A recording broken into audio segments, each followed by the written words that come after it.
Assalamualaikum, salam sejahtera. Saya Zulfitri Yusof. Anda sedang menonton Dialog 3 Penjuru. Kita mungkin berada di minggu terakhir bulan Ramadan dan kita mungkin sedang bergembira dan juga teruja untuk menuju Aidilfitri. Tetapi dalam konteks, bukan cerita Ramadan atau Raya yang ingin saya bawakan dalam Dialog 3 Penjuru pada malam ini. Tetapi cerita mengenai kita, rakyat Malaysia yang hidup harmoni. Dan juga seringkali kita tidak dapat elakkan daripada kita diganggu-gugat ataupun kita tercuit dengan sensitiviti dan juga perkara-perkara yang mengganggu dan juga menguji keharmonian kita. Secara tidak langsung kita tidak dapat mengatakan ataupun kita tidak dapat mengelak untuk membincangkan apa yang berlaku dari awal Ramadan sehinggalah ke detik ini. Ini mungkin satu fasa yang benar-benar menguji kita rakyat Malaysia, daripada isu stokin tertera kalimah Allah sehinggalah kepada rentetan yang lain dan juga beberapa hal yang berkaitan dengannya sehingga membawa kepada keganasan, bibit-bibit keganasan menerusi bom yang dilemparkan, Molotov cocktail. Ini semua memberikan satu refleksi bagaimana kita menjalani Ramadan ini dan juga bagaimana kita hidup damai berharmoni dalam sebuah negara dan bagaimana kita juga bangkit untuk mengatakan bahawa keganasan dan juga perbezaan pandangan itu perlu diuruskan dengan baik. Saya bersama dengan orang-orang hebat bersama dengan saya pada malam ini. Di sebelah saya, Dr. Ahmad El-Muhadi merupakan penolong profesor dari ISTEC IUM, merupakan juga fellow Persekutu International Centre for Counter Terrorist ICCT di The Hague. Saudari Nini Chong, Ketua Pegawai Eksekutif Ministry of Marketing Asia, dan Bayu bersama kita juga pada malam ini. Dan di hujung sana, Profesor Wong Chin Huat, Timbalan Ketua Strategi Ibu Pejabat Asia UNSDSN Universiti Sunway juga bersama dengan kami. Beliau sudah tampil dan juga datang dengan pantunnya, tapi itu juga keharmonian dan juga sesuatu yang menarik untuk kita lihat. Tapi saya ingin bersama dengan Dr. Ahmad dahulu.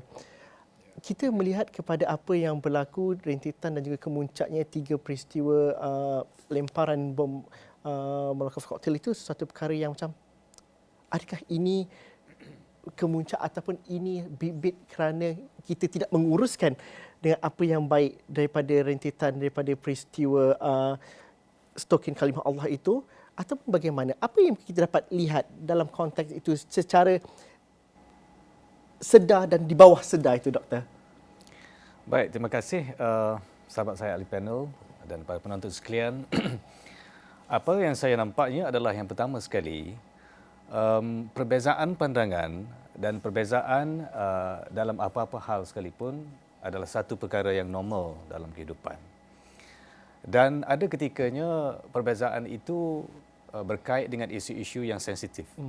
Dan bila ia berkait dengan isu yang sensitif ini, maka di sinilah ia merupakan satu test kepada kita untuk melihat sejauh mana kita boleh mengurus perbezaan ini. Dan seterusnya kita dapat lihat bila berlakunya balingan kepada Molotov cocktail di KK Mart itu, ia merupakan satu manifestasi menunjukkan bahawa ada di dalam masyarakat kita ini yang masih bermentaliti ataupun bersikap pelampau yang bertindak di luar garisan undang-undang. Kerana sebagaimana yang saya sebutkan tadi, having a difference is something normal, something yang biasa kita buat, dan kalau ada perbezaan, itu satu perkara yang biasa dan kita harus ekspreskan perbezaan itu. Ya, itu adalah langkah yang pertama. We have to say. Kita tak boleh duduk diam, dan sudah tentu di negara kita ini kita ada hak untuk mengutarakan perbezaan itu.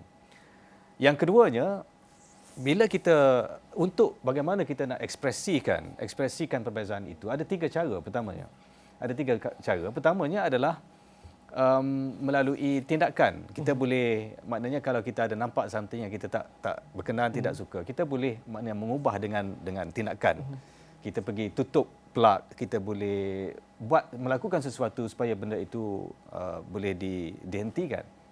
Kalau kita tak mampu buat, kita boleh dengan kata-kata. Dan kalau kita tak mampu juga dengan kata-kata, kita diam saja. Jadi diam pun merupakan salah satu ekspresi juga. Tapi itu merupakan benda yang terakhir yang kita buat. Paling pasif. Yang paling pasif.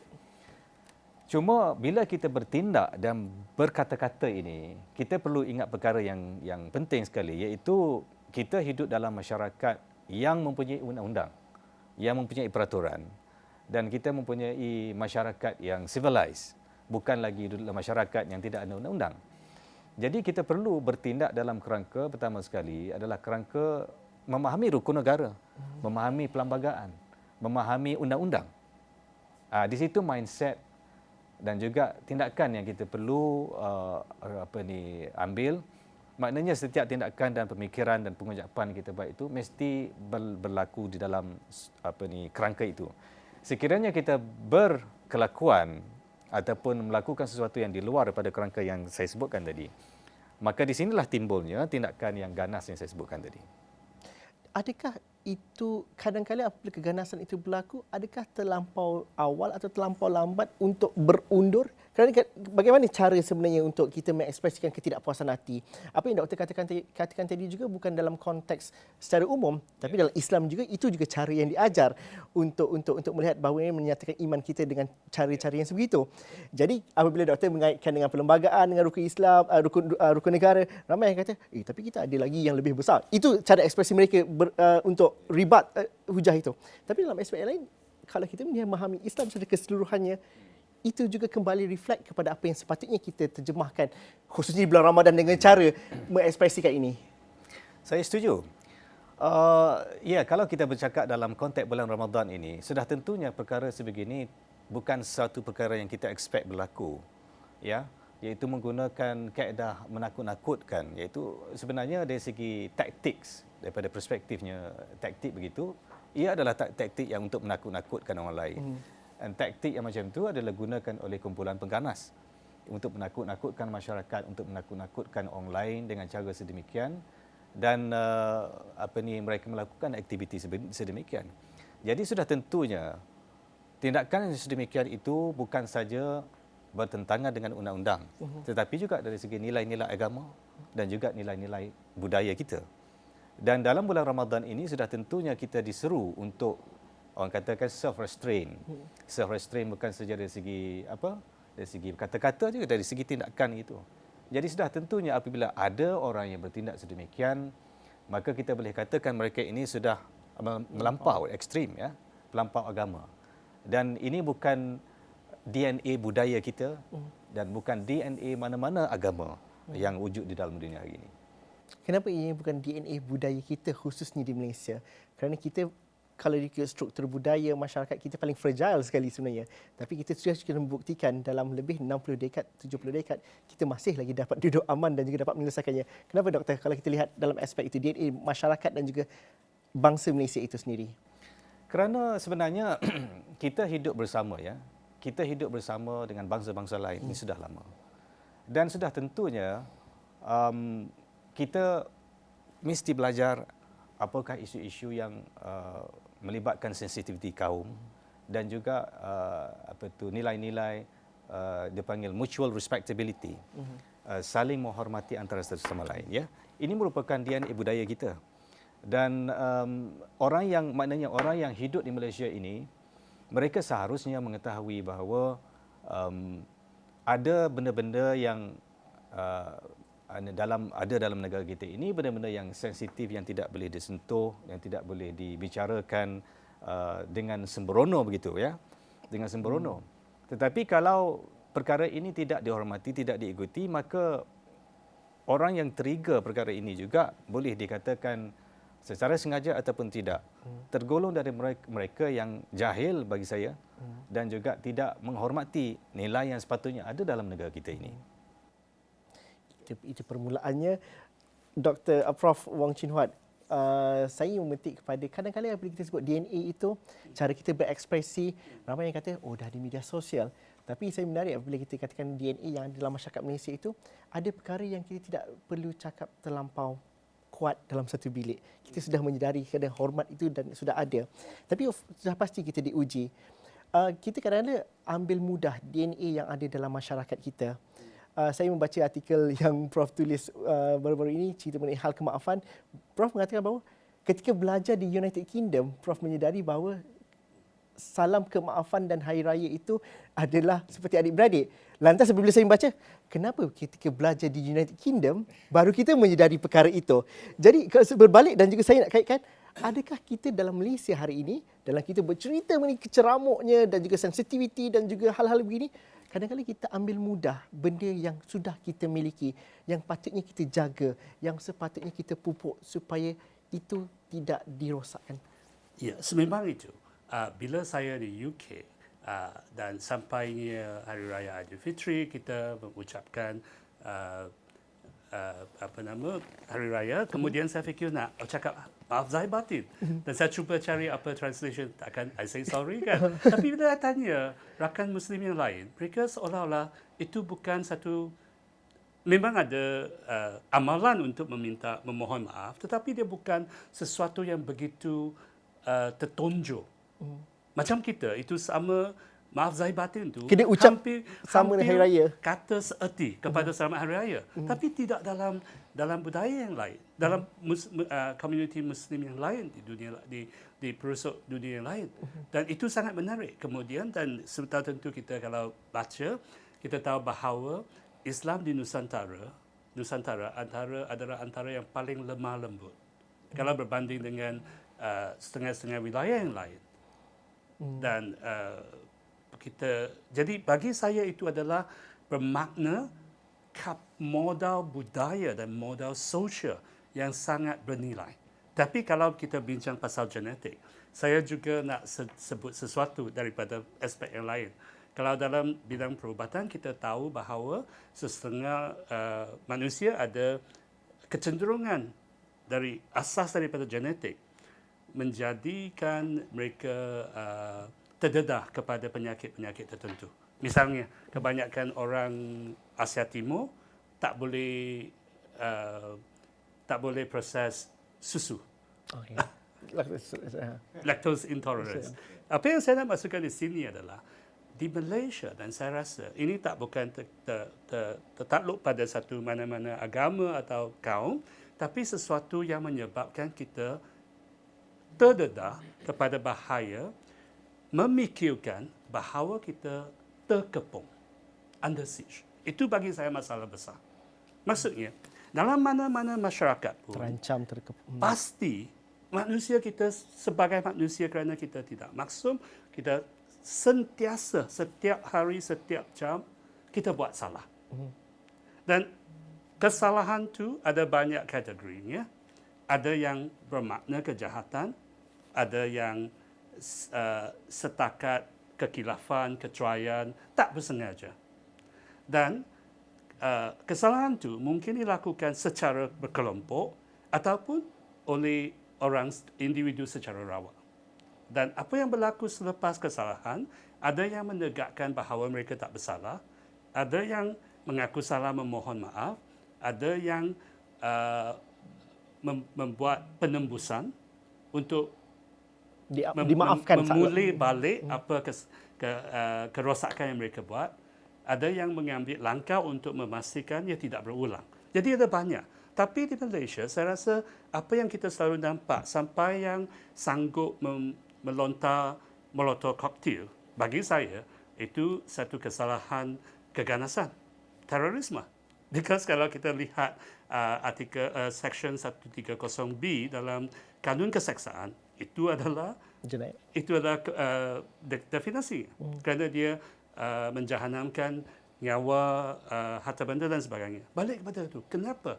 Kerana kita sentiasa ada puak-puak yang cuba memupuk kita, menakutkan kita bahawa kita terancam, kita terkepung.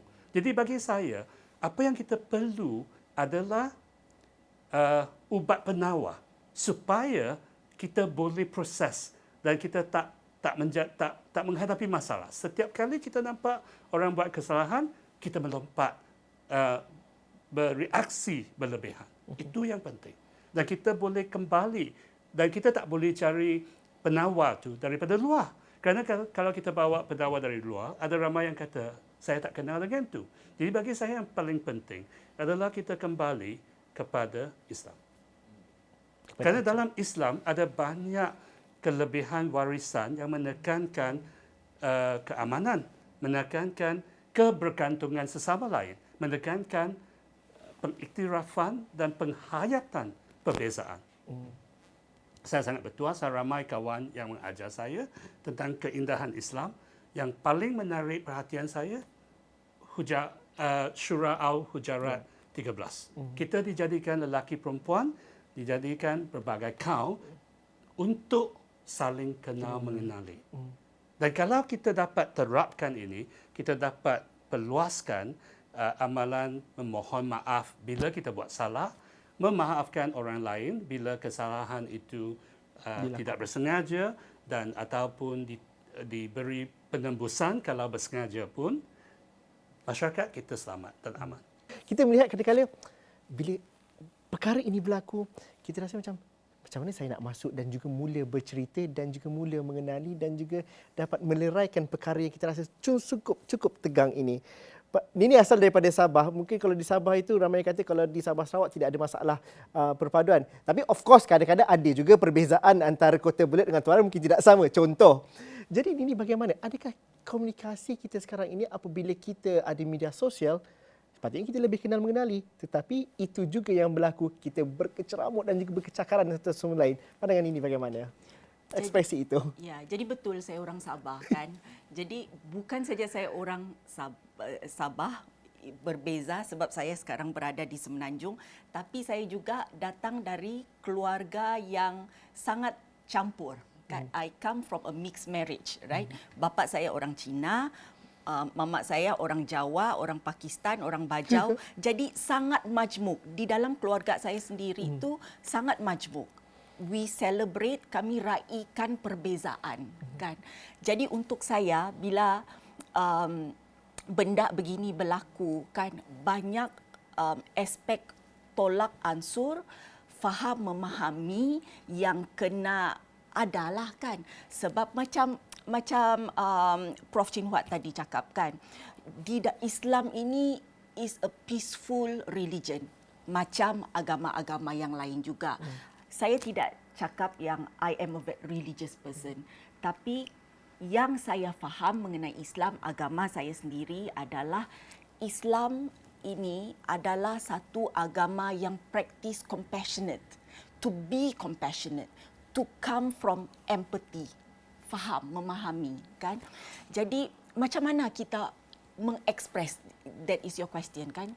So I think apa yang doktor dan juga Prof cakap tadi, let me bring it from a perspektif supaya kita lebih faham apa sainsnya, apa sains yang kita kena faham, kenapa kita ekspres diri kita tu dengan cara yang marah, dengan cara yang more regulated, lagi damai macam tu, kan. So di dalam kepala kita ni ada otak, kan. So it's our so through the neuroscience, right, there is such thing that is that part of the brain yang connected kita kepada kita punya emosi, dengan emosi kita. So that is the amygdala, right? And then there is the prefrontal cortex. Prefrontal cortex ni pula dia akan berfungsi apabila kita merasa marah tapi kita mengekspresikan diri kita dengan peace and calmness. Okay? So bukan semua skill ini kita semua ada sebab kita semua tidak sedar. Tadi soalan Zulfitri kepada doktor tadi, sedar dan di bawah sedar, kan. Jadi ini adalah satu pembelajaran, saya rasa pembelajaran yang perlu kita fahami. Kenapa? Sebab kadang-kadang kenapa saya marah? Kenapa saya marah? Sebab saya marah sebab benda ini terjadi. Tapi apa yang saya boleh buat untuk regulate prefrontal cortex saya supaya saya dapat mengekspresikan diri saya secara rasional.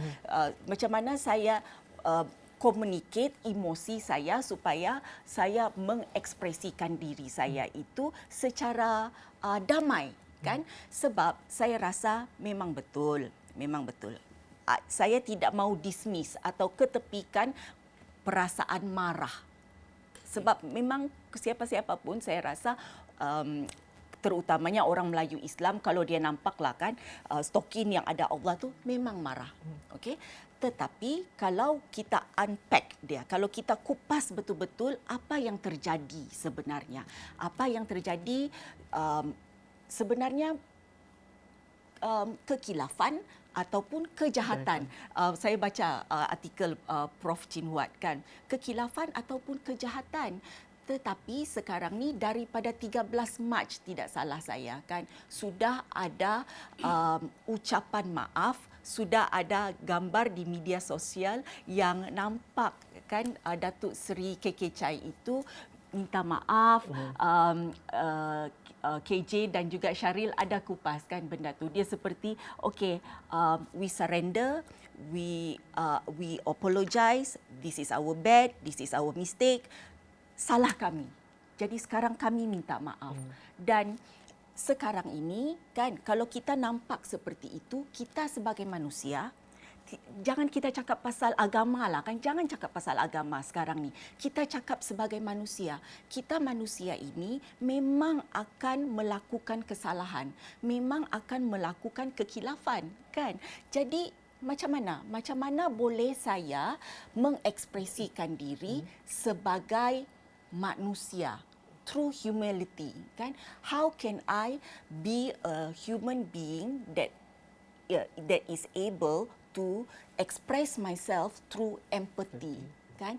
Jadi saya rasa di sini juga apa yang perlu terjadi adalah bila kita punya pemimpin berkomunikasi di media sosial atau di media lah yang secara terbuka kan, what should happen there is responsible communication. Saya rasa kenapa saya cakap responsible communication, kalau saya berkomunikasi mengenai sesuatu itu, saya perlu bertanya diri saya sebagai seorang pemimpin, komunikasi saya ini akan mengundang tragedi, mengundang kacau bilau atau mengundang keamanan, keharmonian kan. Sebab saya rasa kenapa sesetengah orang tu digelar pemimpin sebab dia ada pengikut. Bila ada pengikut, pengikut tu akan ikutlah apa pemimpin dia cakap, kan? So Saya ambil point daripada pemimpin itu. Kita mungkin memandang pemimpin itu daripada kepimpinan politik, kepimpinan masyarakat, tetapi hari ini influencer kadang-kala pengikut dia lebih ramai daripada itu. Jadi setiap seorang pun jadi pemimpin. Ini saya nak kaitkan juga sendiri kerana akhirnya tanggungjawab itu perlu ada di pelbagai peringkat. Tapi kadang-kadang kita tak sedar apa yang kita cakap itu lebih besar daripada apa yang kita maksudkan, khususnya di media sosial. Doktor mungkin dapat ulas sikit dalam aspek itu. Kerana mungkin dalam hal ini kita kekurangan rasional dan juga figura ataupun bagaimana sebenarnya. Kerana ramai yang mengatakan bahawa ramai yang tak nak masuk campur sebab ini hal sensitif. So kita mengambil tindakan yang ketiga itu, diam. Tapi bila berlaku tindakan yang kita rasa sedikit ganas ni, kita pun rasa cuak juga kat situ. Tapi akhirnya bagaimana nak memastikan bahawa yang diam secara majoriti itu menidakkan tindakan yang sedikit radikal oleh mereka yang punya kuasa dan juga followers yang lebih ramai.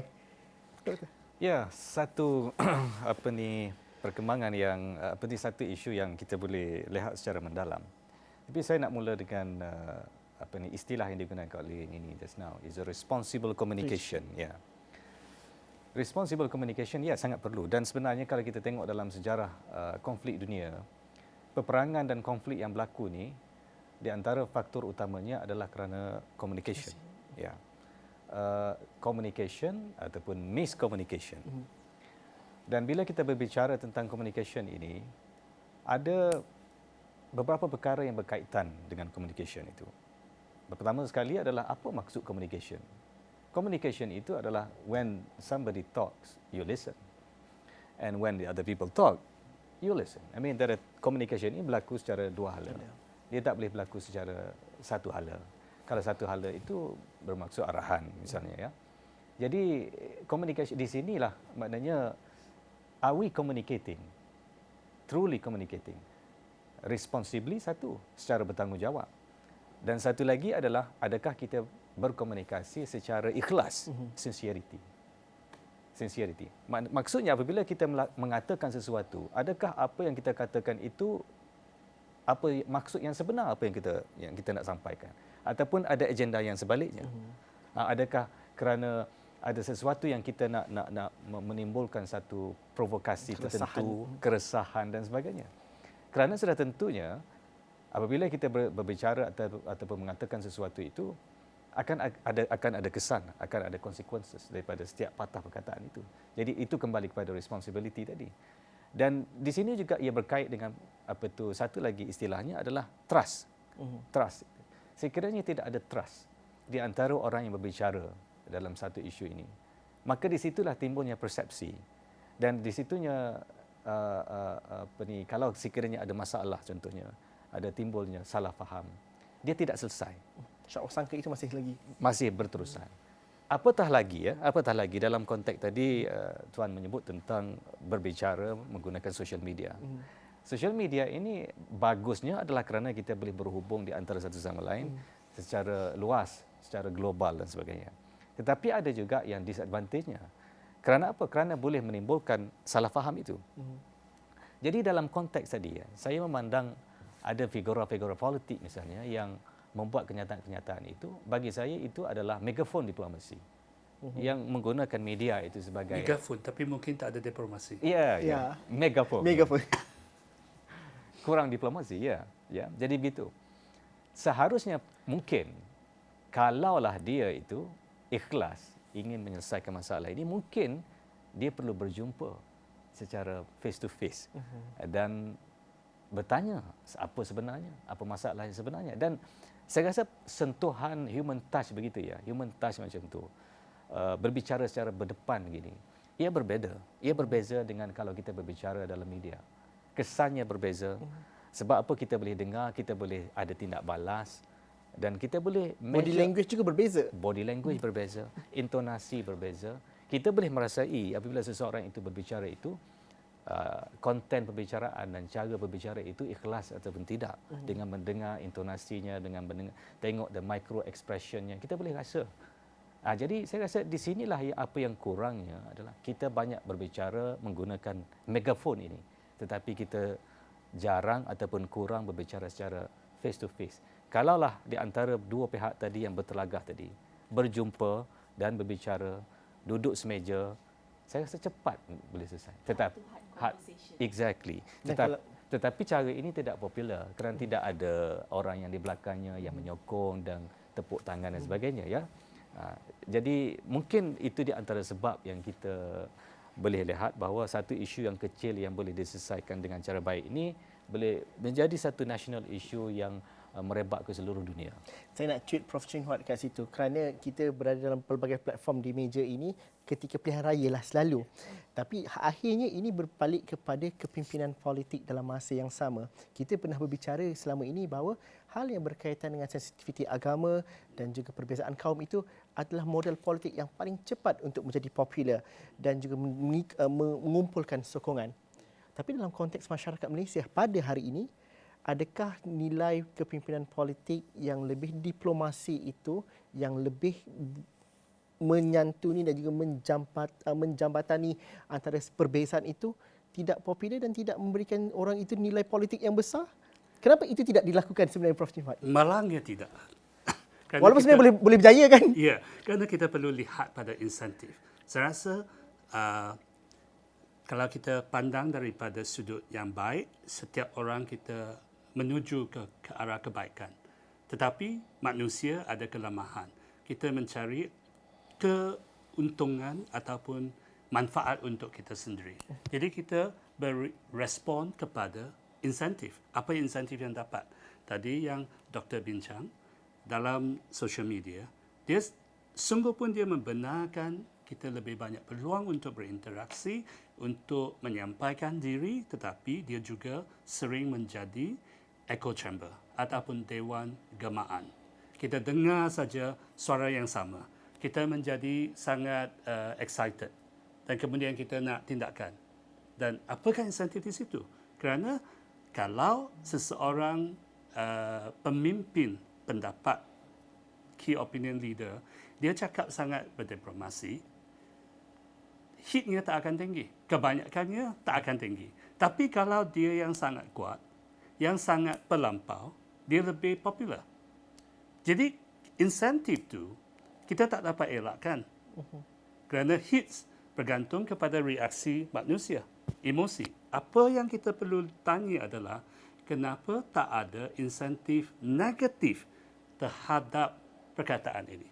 Nah, kita perlu bezakan daripada mereka yang melontar molotov cocktail. Bagi saya itu tindakan keganasan, teroris. Daripada ramai orang biasa yang memboikot KK. Termasuk Akmal Saleh.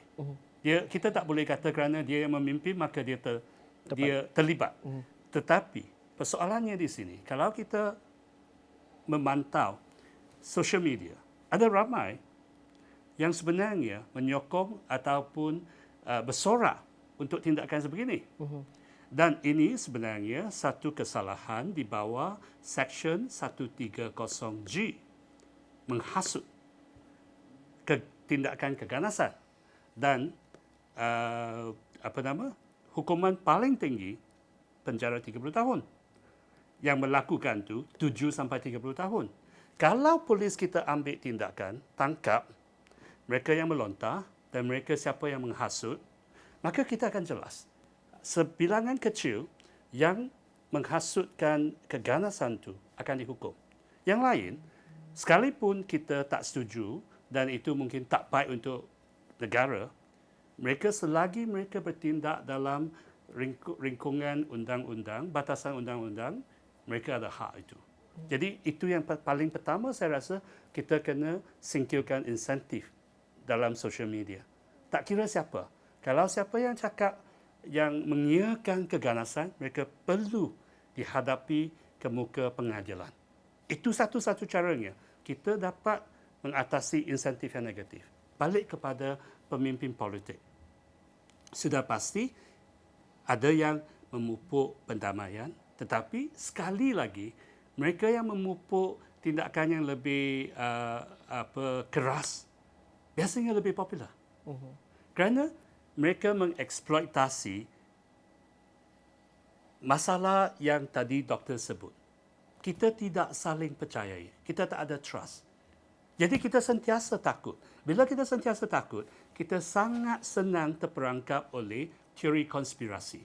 Setiap perkara kita lihat sebagai tanda konspirasi, serangan daripada pihak yang lawan, pihak yang jahat. Kita cari segala bukti untuk menyokong kesimpulan kita.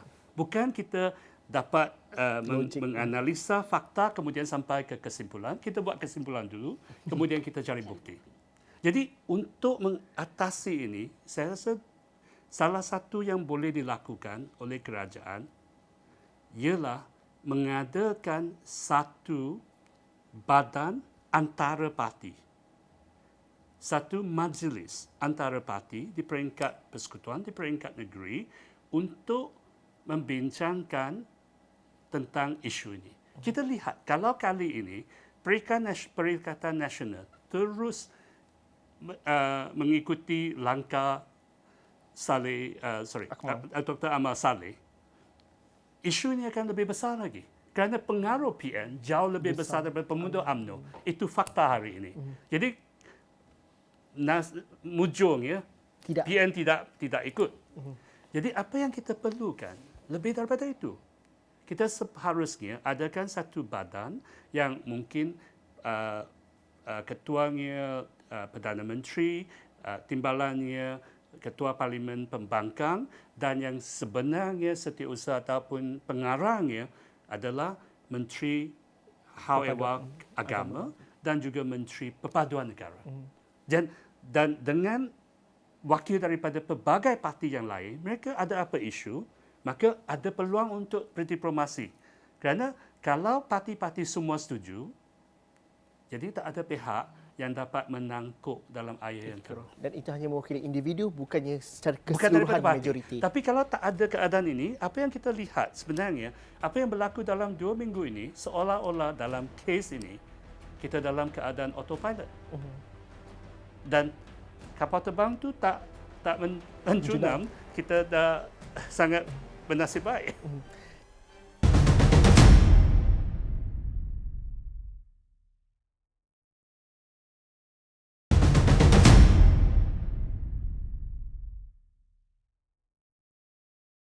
Saya nak tanya kepada Dr. Ahmad dahulu. Apabila kita bercerita kepimpinan, saya rasa kalau kebanyakan Islam akan melihat kepada akhlak Rasulullah itu sendiri yang digelar Al-Amin apabila menyelesaikan pertelagahan dan sebagainya untuk memastikan sesuatu dicapai.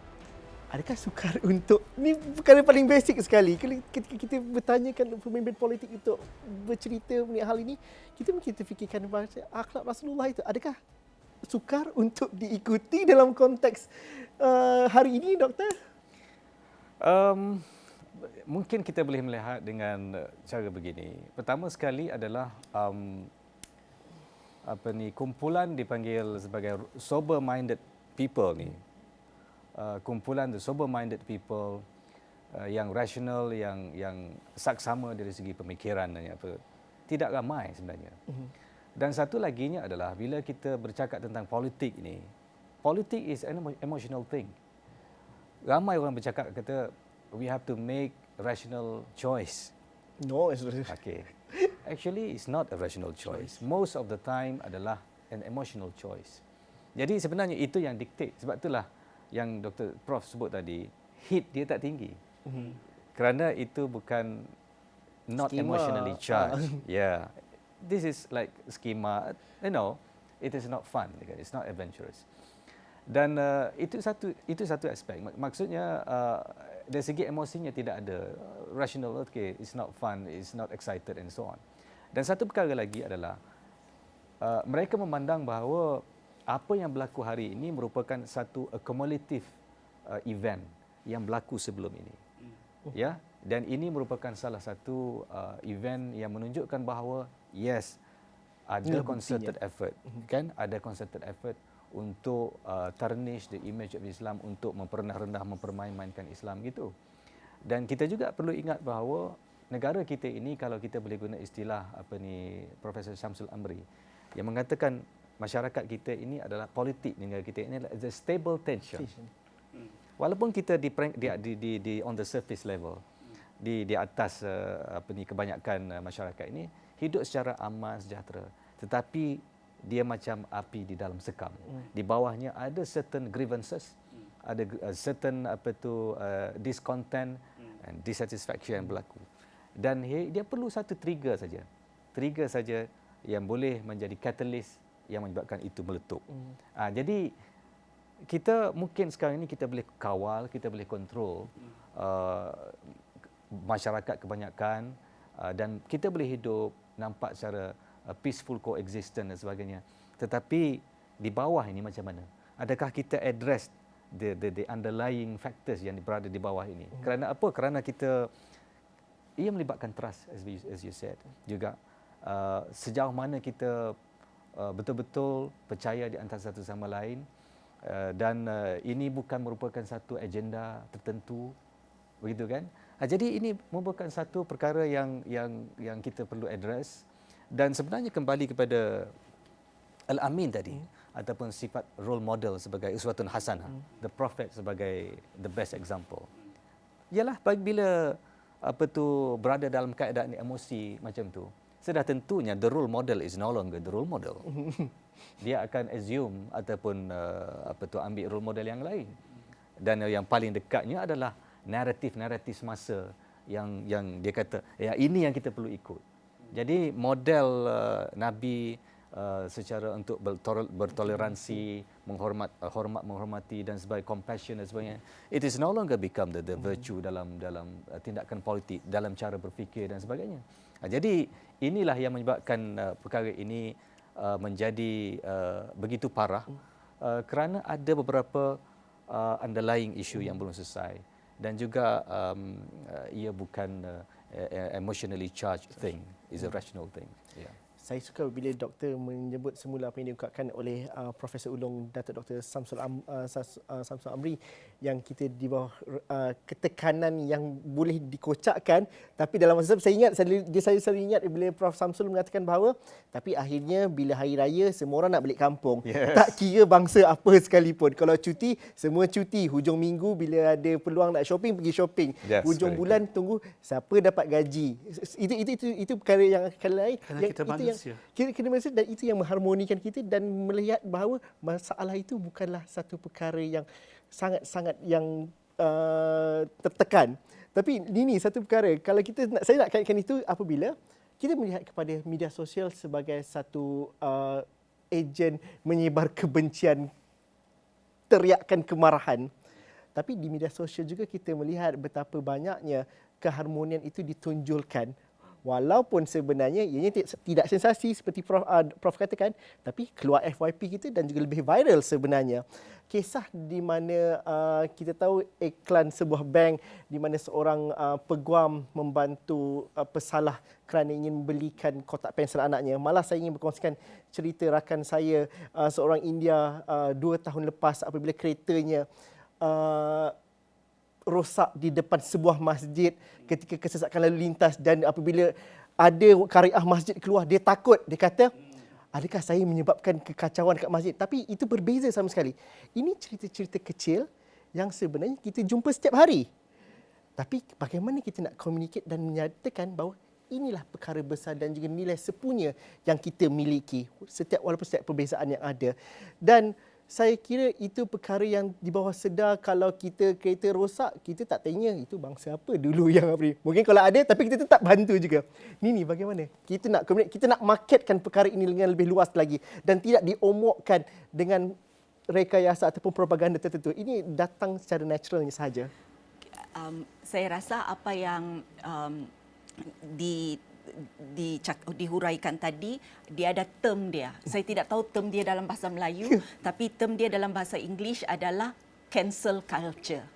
Kan? Ya, itu ramai yang kata di social media culture, ya. kan? Budaya pembatalan. Budaya pembatalan. Jadi kita, sebelum saya cakap lagi banyak lagi pasal cancel culture ni kan, tadi kita bercakap pasal the ways of the prophet, right?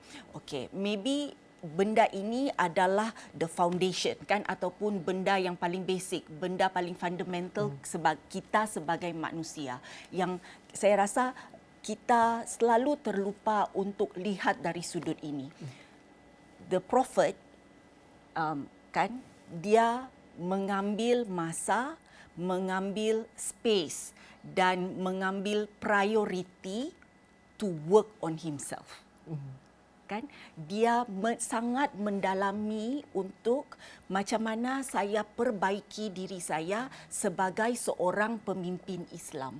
Jadi kalau kemaafan dia datang lebih cepat, lebih senang, cara dia di sebalik kemarahan, dia punya gentleness datang lebih senang, itu adalah sebab dia telah invest kepada masa dan juga energi untuk work on himself, untuk belajar dengan lebih dalam lagi mengenai diri dia sendiri dan untuk belajar macam mana untuk jadi pemimpin Islam yang lebih kuat lagi. Dan kalau saya cakap lebih kuat lagi, tidak ada kaitan langsung dengan macam mana lebih ganas lagi, kan? Lebih garang lagi, kan? Jadi macam mana sebagai pemimpin I can use gentleness and I can use firmness in my way of being a leader, kan? So Bruce Lee is the martial art punya icon, right? Dia ada satu quote dia macam ni. Quote dia, amidst chaos there lies an opportunity. So saya rasa kepada pemimpin yang sudah mengambil masa, mengambil ruang dan juga invest kepada how do I work on myself so that saya menjadi pemimpin yang lebih bagus lagi kepada rakyat saya, kepada pengikut saya, adalah right. Balik kepada apa yang saya cakap tadilah, sama ada perbuatan saya ini sebagai seorang pemimpin, komunikasi saya ini sebagai pemimpin akan mengundang kacau bilau atau akan mengundang keharmonian. Jadi macam mana saya dapat melihat ini melalui sudut empati seorang manusia itu, kan? Jadi melalui social media. Jadi saya ada bercakap dengan rakan-rakan, macam tadi Prof Chin Huat cakap, key opinion leaders, kan. So key opinion leaders, celebrities, influencers. Jadi saya rasa benda ini perlu ada. Tadi doktor bercakap mengenai keikhlasan, kan? Saya rasa saya lihat ini dari sudut niat. Okey, niat. Apakah niat saya untuk berkomunikasi sesuatu hal ini? Adakah niat saya untuk to be polarizing? Because it's when you are polarizing, you get to be more popular, kan? Tapi kalau saya sebagai seorang pemimpin, sudah beberapa kali saya bercakap mengenai isu ini, adakah saya datang dari infinite leadership ataupun finite leadership? Maksud dia, apa yang saya cakap dan apa yang saya buat sebagai influencer, KOL, pemimpin sekarang ini dapat contribute kepada kebaikan in the future ataupun kemenangan saya sahaja sekarang, tetapi dia akan destroy banyak benda yang akan terjadi di dalam society kita ini, kan? Jadi macam sekarang inilah, kan. Jadi sekarang ini mungkin ada orang cakap bukan masalah ego, bukan masalah untuk melalak mengatakan yang okey, benda ini tidak betul, benda ini harus kita pertahankan, kan. Tetapi mungkin step back and come from our prefrontal cortex and our amygdala, right? How do I balancekan benda ini dan lihat situasinya, macam mana saya boleh berkomunikasi dan berbuat sesuatu sebagai seorang pemimpin yang akan mendatangkan keharmonian tetapi juga dapat menunjukkan yang saya ini adalah seorang pemimpin yang diplomatik. Saya mungkin ada lebih kurang 5 minit sahaja lagi untuk berakhir, dan ini kita bercerita mengenai musim perayaan, sifat kemaafan, menjaga keharmonian, dan juga menjaga dan juga memupuk apa yang kita miliki pada hari ini dan tidak menggadaikan perkara yang sudah kita pegang secara sedar atau tidak sedarnya. Prof. Chin Huat mungkin dapat memberikan satu kesimpulan dan juga sama-sama kita ingatkan bahawa ini DNA kita, ini cara yang kita perlu sama-sama jaga dan juga hargai. Kerana benar, kita boleh ekspresi, tapi ekspresi kita itu mungkin akan menyusahkan kita untuk tempoh yang lebih panjang. Terima kasih. Saya rasa kita perlu mungkin mengambil pendekatan serampang 3 mata. Bukan 2 lagi. Bukan 3 mata. Yang pertama, bukan saja kita menekan emosi, tetapi saya rasa masyarakat kita rata-rata menafikan kepentingan diri.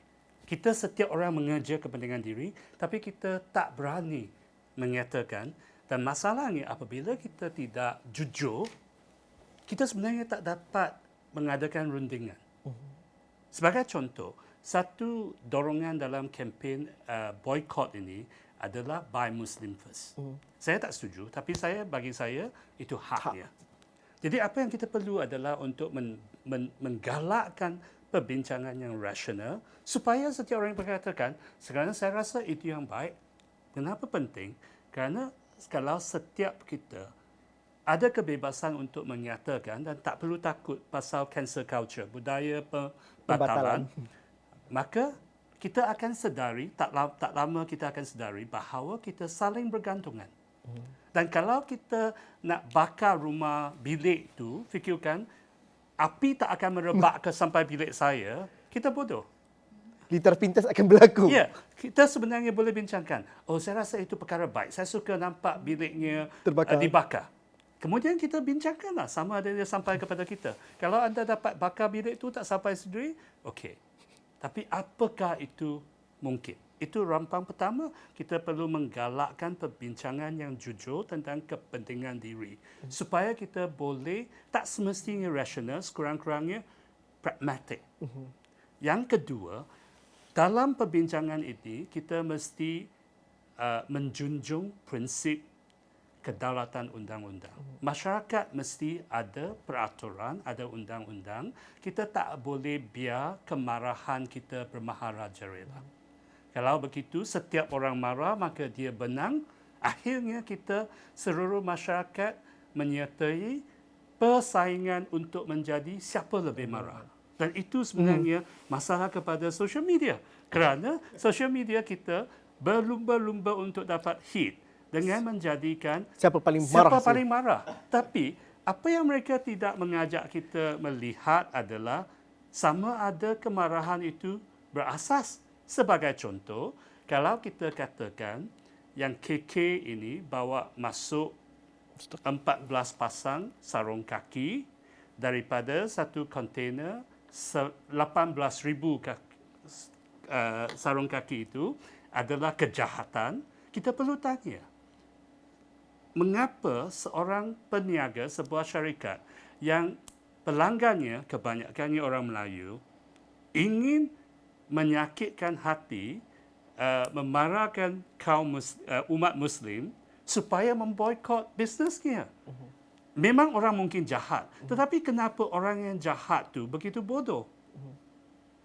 Jadi bila kita kembali kepada yang kedua adalah kembali kepada undang-undang. Kalau kita tekankan undang-undang, tak ada siapa yang terlepas, masyarakat selamat. Kalau kita ada fikiran bahawa kalau seseorang itu buat sesuatu yang salah, tetapi atas niat yang baik, mengikut nilai kita, dan kita tutup sebelah mata, lepaskan dia saja, orang lain akan meniru. Ini dalam teori adalah tingkap yang berpecah.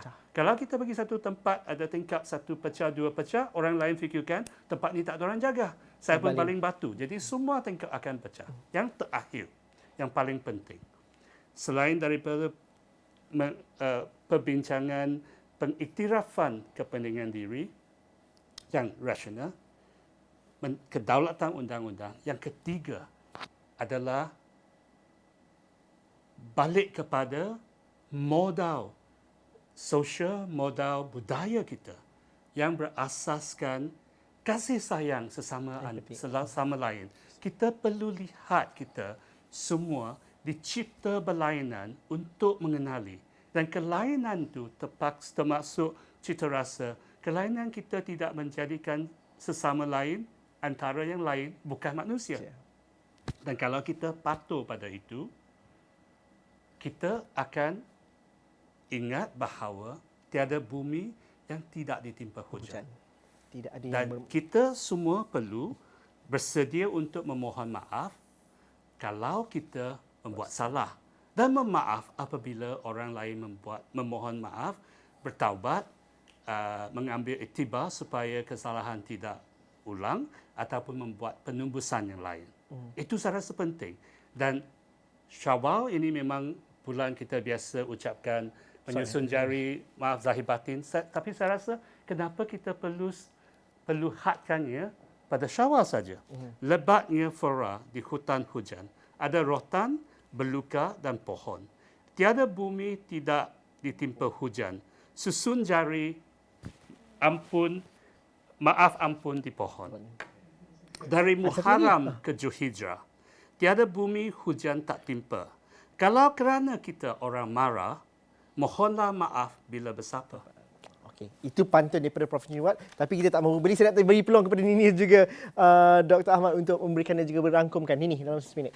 Saya suka apa yang Prof. Ching Huat tadi bercakapkan, pengutamaan diri itu kan. Sebab tadi saya ada sentuh sikit mengenai Nabi Muhammad kan, that ambil masa ini pengajaranlah untuk pemimpin, dan juga saya rasa kalau pemimpin kita berbuat seperti ini, influencer KOL kita berbuat seperti ini, saya percaya rakyat dan your follower, pengikut-pengikut akan juga berbuat seperti ini, mengutamakan untuk work on yourself. Jadi bila you work on yourself kan, untuk belajar lebih lagi mengenai diri you dan bagaimana to be a better human being, saya rasa ramai orang yang akan be a better person. Jadi bila you are a better person, you will invite peace, you will invite calmness, you will invite kindness, you will invite empathy, saya rasa. So ambil masa itu supaya anak-anak kita pun belajar yang sama. We want to have a more peaceful Malaysia in the future, insya-Allah. Dr. Ahmad, Aidilfitri maksudnya kembali kepada fitrah dan juga bagaimana kita melihat bahawa elemen-elemen itu perlu kita reflektkan dalam kehidupan kita secara keseluruhan. Dan dalam konteks kita Malaysia sebenarnya, kita mungkin lihat Aidilfitri kali ini lebih besar lagi dari sekadar kemaafan sama keluarga, tapi sebagai sebuah negara bangsa khususnya. Ya, saya setuju. Dan saya fikir ke bawah duli Yang Maha Mulia Yang di-Pertuan Agong menunjukkan satu contoh yang sangat baik. Saya rasa hari ini keluar berita menunjukkan baginda berjumpa dengan pengarah ataupun pengasas kepada khidmat itu, dan saya yakin berlakunya kemaafan, dan di sini menunjukkan bahawa di sinilah baginda menunjukkan satu budaya yang tinggi kepada rakyat yang lain, iaitu budaya maaf-maafi. Dan kita berada di hujung Ramadan ini adalah masa yang paling tepat untuk kita mengamalkan sikap dan nilai ini. Itu yang pertama. Dan yang keduanya adalah kita perlu banyakkan program-program bersifat human touch begini, yang ada sentuhan-sentuhan kemanusiaan face to face. Kalau kita tengok pengasas khidmat pergi jumpa dengan face to face, eyes to eyes, heart to heart. Dan di situlah kita boleh selesaikan masalah. Dan akhir sekali sebagaimana yang Prof sebut tadi, iaitu perlu perkasakan budaya rukun negara, menghayati rukun negara, perlembagaan dan undang-undang. Di situlah perkara yang boleh regulate kita punya tindakan dan juga percakapan. Ini perbincangan yang tiada tarikh luputnya bagi kita di sebuah negara Malaysia ini, tapi dalam masa sama hal yang dan nilai-nilai ini juga yang kita perlu ingatkan dan juga kita perlu angkat sentiasa. Ini mungkin perbincangan terakhir kami sebelum Hari Raya Aidilfitri. Kami ambil kesempatan selamat Hari Raya Aidilfitri, tapi dalam masa yang sama Aidilfitri ini juga tidak menidakkan kita untuk memberikan refleksi bagaimana kita menjalani kehidupan kita dalam sebuah negara yang pelbagai dengan penuh kepelbagaian ini. Sekian sahaja dialog 3 Penjuru untuk malam ini. Assalamualaikum dan salam sejahtera. Jika ada kesalahan, kesilapan, minta maaf juga kami mohonkan. Kita jumpa lagi. Assalamualaikum, salam sejahtera. Maaf zahir batin. Maaf Maaf Zahir dan batin.